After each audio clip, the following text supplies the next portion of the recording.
Hi people, welcome to Rebirth for the Cool, Volume 1, dedicated 110% to my legacy.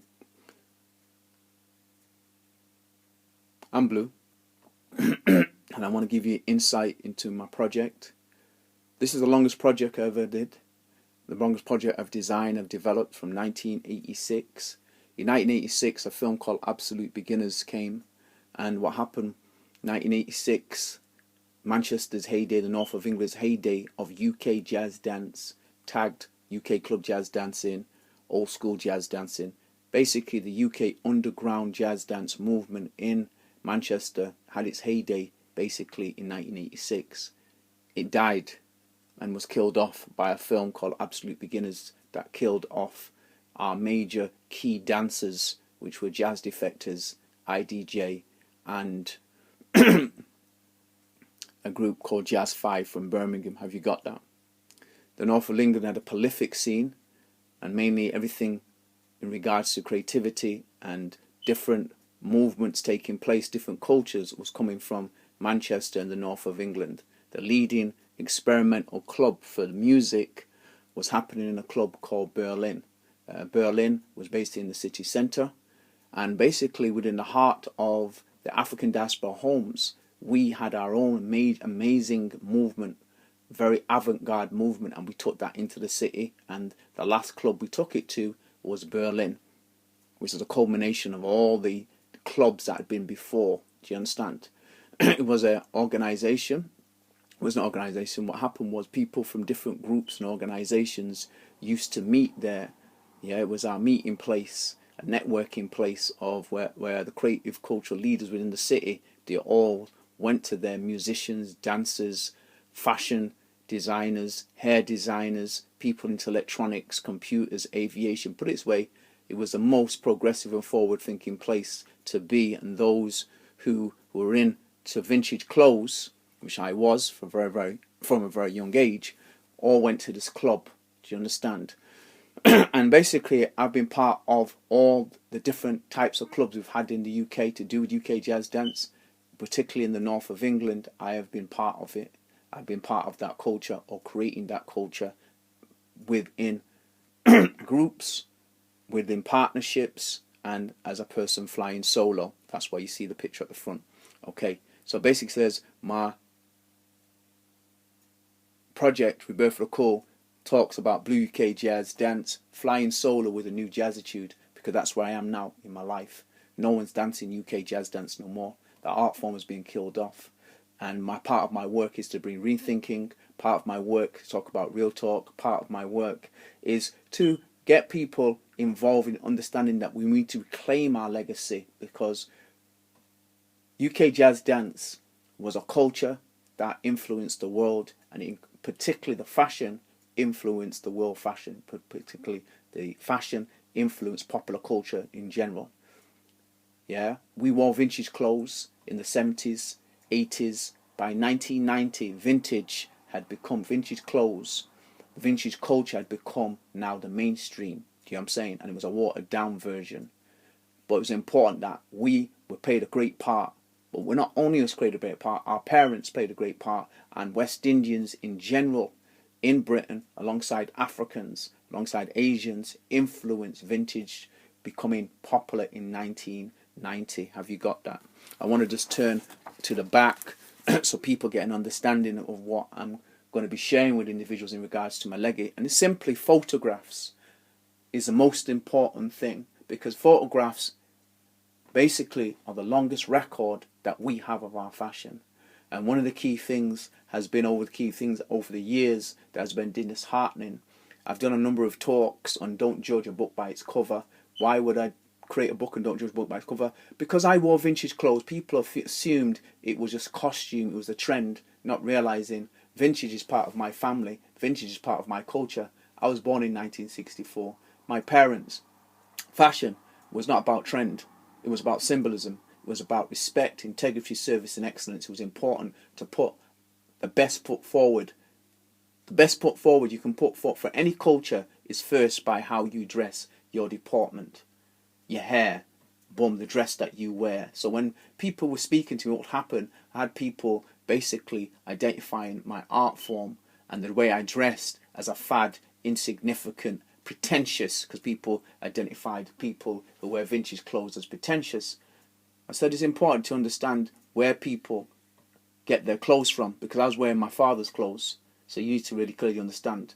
Uncle's clothes, people I knew within my community sold me their clothes. They didn't wear them no more. It's important that you understand. This is not a fad. It's not insignificant. This is part of my cultural heritage. So it's important for people to understand that. In the middle, I talk about photographs and illustrations, say 10,000 words in advertising. Why I'm saying that? Because what happened was we wasn't aware growing up that what happened was photographers took photographs of us. People did video and used it for monetary gains, and we was unaware to that fact, and that's still happening now on an unprecedented scale. Photographers are creating secret sites to put photographs, doing exhibition. Visual artists are taking photographs. Fashion designers are coming and taking fashion designers and not giving you remuneration. That's unacceptable, unforgivable. That happened in the past and still happening to now. And what we need to understand from the history of African diaspora people, the day the camera came and the film camera, we've been the most exploited people on the planet. People have made millions off the back of us, trillions off the back of us, without not giving us money. People go to the outskirts of Africa, make a documentary, and come back to Britain, go to US and Europe. The next minute, this documentary will be sold around the world. This is a picture of me 2011, so let me just go back up. This is a picture of me in 1981 that you're going to share with individuals, a group that I was in, that I co-founded with the Jono brothers. Boom, and this is me flying solo. So that's why, boom, flying solo there. I'm working with a group. They're called as the Swing Kids. Body Function was a group name. And then it goes to 2011 where I'm flying solo as a UK jazz dance champion, legend, as an ambassador, educator, boom, keeping my art form alive as an individual, doing flying solo work, which is my own solo show about my journey through dance. That is one. Also doing educational work, pushing the boundaries of my art form in activities like mixed movement, and I was in the Mixed Movement Festival, and you'll see a picture of me on being used as the picture of a transatlantic event between New York and Manchester, California, which is using amazing technology for an event called Mixed Movement. Mixed Movement was brought here by a lady from New York and her husband, Dawn Crandall, and Baba Israel. Baba Israel came to run the Contact Theatre, the most progressive, forward-thinking youth theatre company in the country, and they brought their ideas from New York there, and one of the ideas was Dawn Crandall had stepped off Mixed Movement in America, and basically they were jam sessions for dancers, giving them opportunity to network, meet each other up and collaborate and explore wide range of different dances, because Dawn Crandall is very much into dancers being as open as possible, and we are open, but she wanted to push the boundaries of that. And basically that openness comes from freestyle dancing, because one thing about freestyle dancing, which I love, I'm the longest freestyle dancer ever in Manchester still representing, is freestyle dance opens up to other dancers, and when you go to look at other dancers, you find they're not as open. I'm an individual who's actually a professionally trained dancer. I've done ballet, done tap, done contemporary. On paper, I'm a professionally trained dancer. I specialise in UK jazz dance, which I pioneered. Why I specialise in that now and specialised from a long time ago, because what happened was I was sharing my dance with other art forms and other dancers, and they were belittling my art form. So I shared it with ballet dancers, people from the ballet world belittled it. I shared it with contemporary dancers, they belittled it, boom. And the irony was, I was doing their dances to promote their dances, to preserve their dances, but particularly to promote their dances to wider male community. And it was unacceptable and unforgivable for me to be involved any longer in doing that. Basically, after me starting to find out people were disrespecting my art form, disrespecting me and putting me down, which is important. Now, I just wanted to share with some people, boom, very quickly, the importance of, boom, here's me. There's some photographs I'm just going to be sharing with you. Basically, I was the first individual to start to do talks on UK jazz dance. I started to create talks with individuals. within youth service, youth groups, cultural organisations, because what happened was there's something called dance appreciations, and people were not getting the dance appreciation knowledge, and a lot of the dancers didn't think we needed to articulate our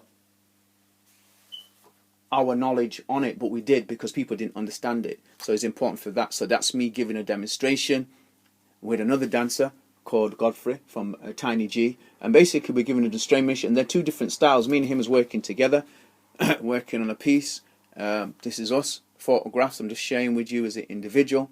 And now as an individual, I started to learn drumming, which was important. Musicology, remember the basis of jazz is drumming. Before the jazz music came, the drumming was, jazz dance came. You have to understand, before the music came, the dance was already here. That's what people understand, because it was done with the drumming. It's important that people have an understanding of that. So I was an individual, started to learn congas, play different African rhythms, because remember, it comes together from different African rhythmic structures, and then mixing it with Western structures, but it comes from the body. The syncopated beats come from within our own culture. That's important for people to have an understanding of that. And here's another picture of me teaching. So I'm giving people understanding. There was teaching that took place. I was taught, learning drumming, do you know what I'm saying?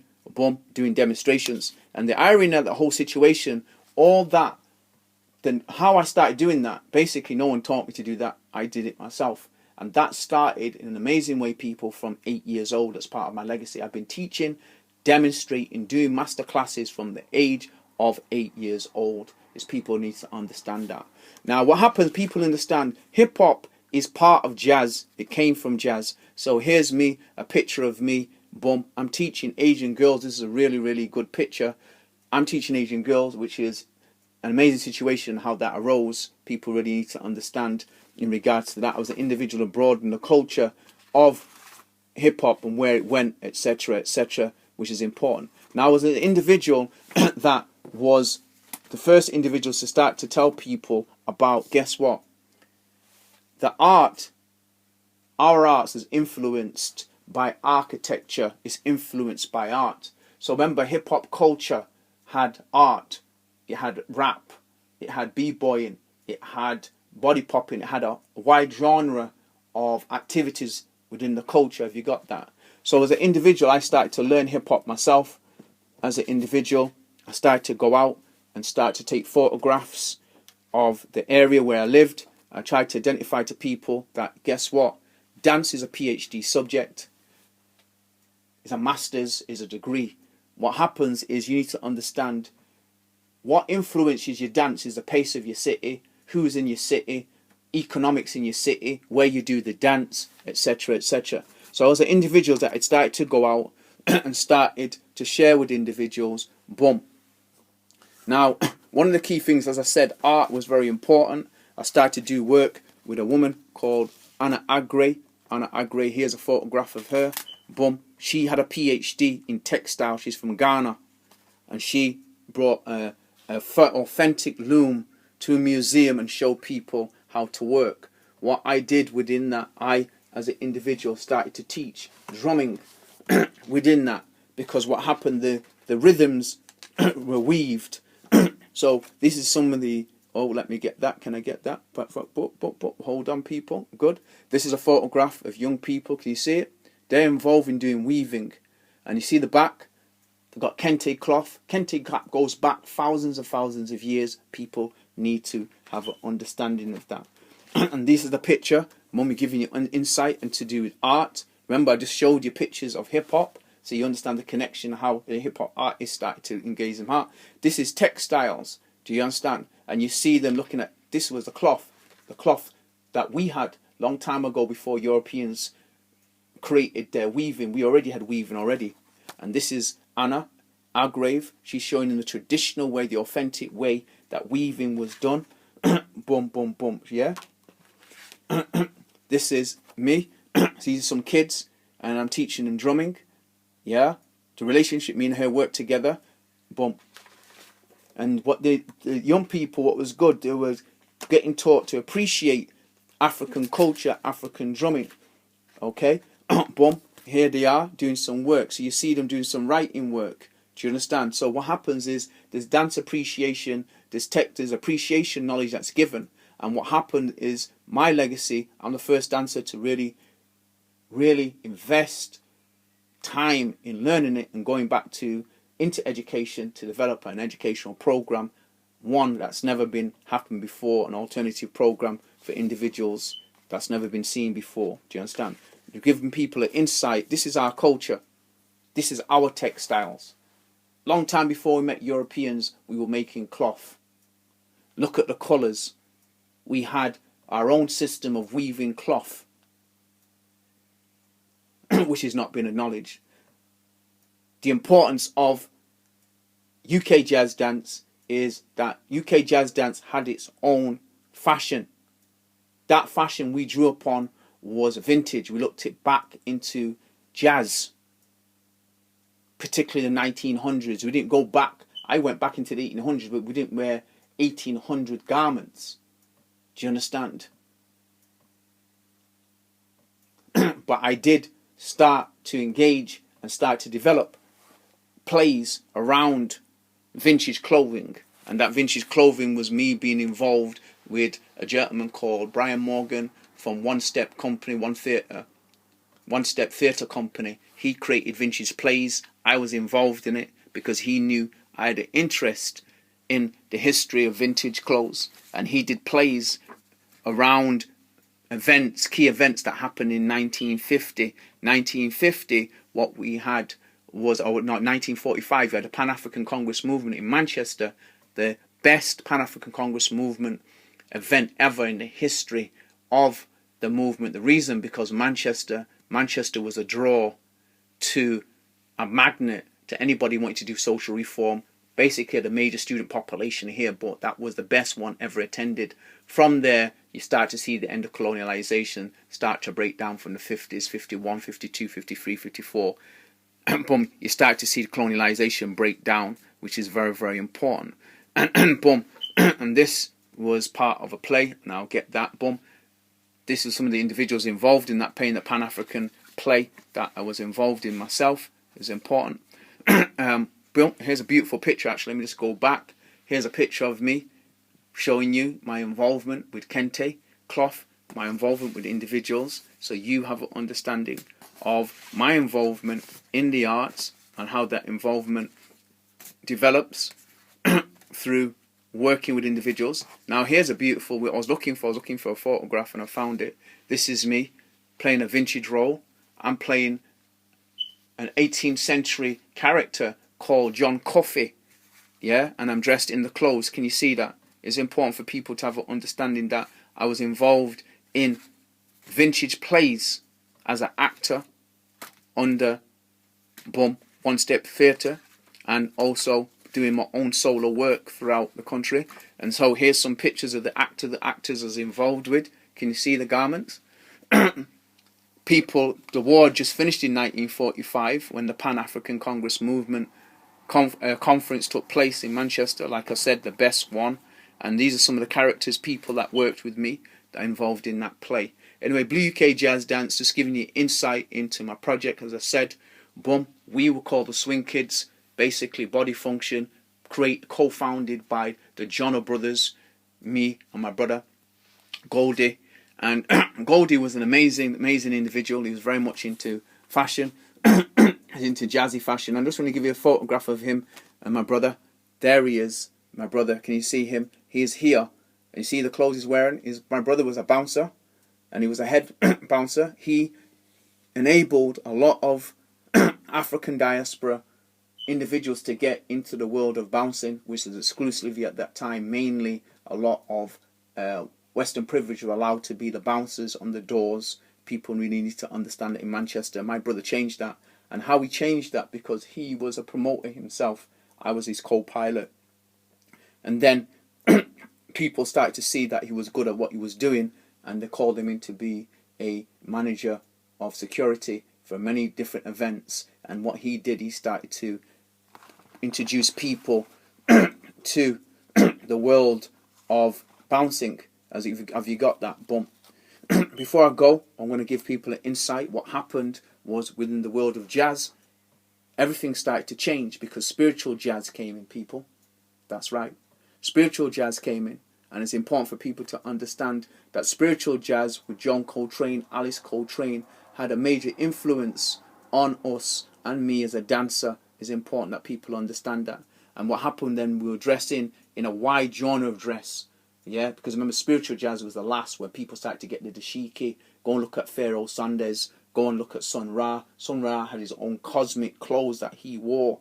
I went to spiritual jazz. When I heard Coltrane, Alice Coltrane, what the modern musicians were doing in sense of modal, boom, that took me back to an African perspective, which is very, very important for people to understand. I've seen the world. And UK Jazz Dance, my project, Rebirth of the Call, talks about that. Rebirth of the Call, remember, is new beginnings, revival. I'm going to be reviving people's awareness that from a long time ago, I was an individual, the first individual to start to create an educational focus for UK Jazz Dance in Manchester and throughout the UK. In '86, when it was being lost, I was the first individuals to create a project, and that project was about the importance of legacy writing, because what happened was our art form never happened out of the blue. 1975, UK Jazz Dance came along, do you understand? And in '86 was its heyday, then it was lost. The history was lost. The legacy was lost. And so I started to introduce legacy writing into my world. It's important. Here I am. Rebirth of the Call. Here it is. This is an outline to the book I'm looking to develop at the moment. Do you understand? But I did write-ups. I went to, after '86, I ended up being the founder of a first ever contemporary dance company in Manchester. And then I went on to be an individual who was awarded an amazing bursary to develop a group I was in called Cantamanto, led by a former modern jazz musician of the 50s, 60s, 70s and 80s called Kwasi Asari. I ran his group, his cultural group, Cantamanto, and my arts organization had been very successful with the group and outside, so they offered me the bursary to become the full-time administrator, manager and educational director of a group called Cantamanto, and they gave me for a year funding to create a 3-year business plan, which I did. What happened, our teacher was in America at the time, and he'd come back, he wanted to retire. He wanted to retire because the racism that he experienced, and he wanted to go back to Ghana now. He'd been here from the 50s trying to make headway, and he had to keep going to America to get work. He was getting blocked in Britain. I won't go into that now, but part of my work is rethinking. Part of my work is real talk. Real talk on what? Real talk on the controversial issues that racism was a huge part in blocking me, blocking my teachers, blocking people that have been here before from pushing the boundaries of the art in Britain, particularly in the educational world. Have you got that? Is important. This is a picture of me, like I said, and part of it is the importance. I'll be identifying to people the importance of legacy writing. I've come back to reclaim my legacy. I've contributed to this art form. This is the 33rd year of my involvement in UK Jazz Dance. And what happened over 2 years ago, people didn't want my history to come to the table.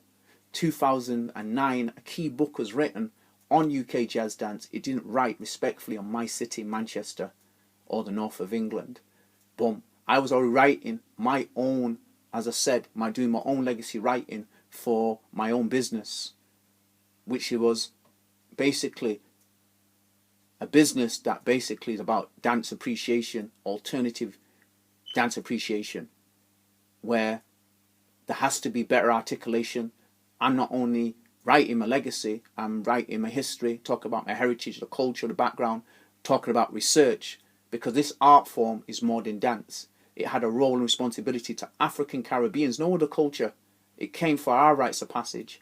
And what's happened, 99.95% of all the individuals who've written, documented, have no masters, have no PhD, have no O levels, they don't even dance, they don't have no dance practice in dance, but yet pretending to be the specialist on dance. That's unacceptable to me as an individual.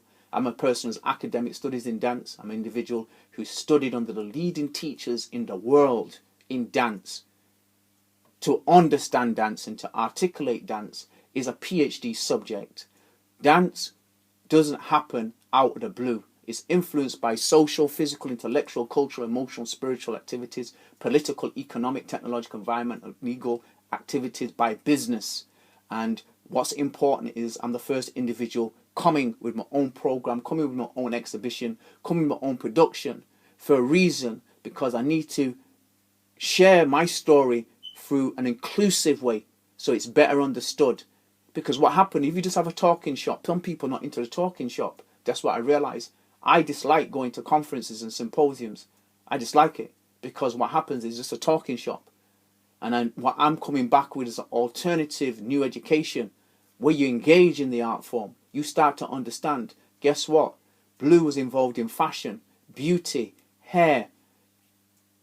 Blue UK Jazz Dance is a culture of my own that comes out other cultures and involves him in many different lifestyles. Have you got that? Anyway, Blue UK Jazz Dance, just giving you an overview. I'm just giving you an overview into my project Rebirth for the Cool to Come. Do you understand? Right now, I'm building my website, and that website is going to have a long way to go in the sense of what I want for it, because it's organic and I want it to share information, and that information is always going to be about rethinking, because the web has come up. Remember, the web's only new, and information on UK Jazz Dance since particularly 2009, the book, a key book that's been written, more and more information has been put up, photographs, so you constantly have to keep reviewing it. If you're a person who wants to deliver the best inclusive dance appreciation knowledge on your art form, which I want to do in UK Jazz Dance, I constantly have to keep reviewing all the new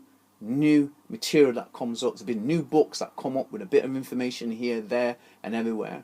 Anyway, Blue UK Jazz Dance, take it out, take it easy. Rebirth for the Cool is my longest project I've involved. Rebirth for the Cool is a movement, it's a thinking, it's a value, it's an attitude, it's behavior, it's a quality, it's a competence and a trait. Okay? Take it easy.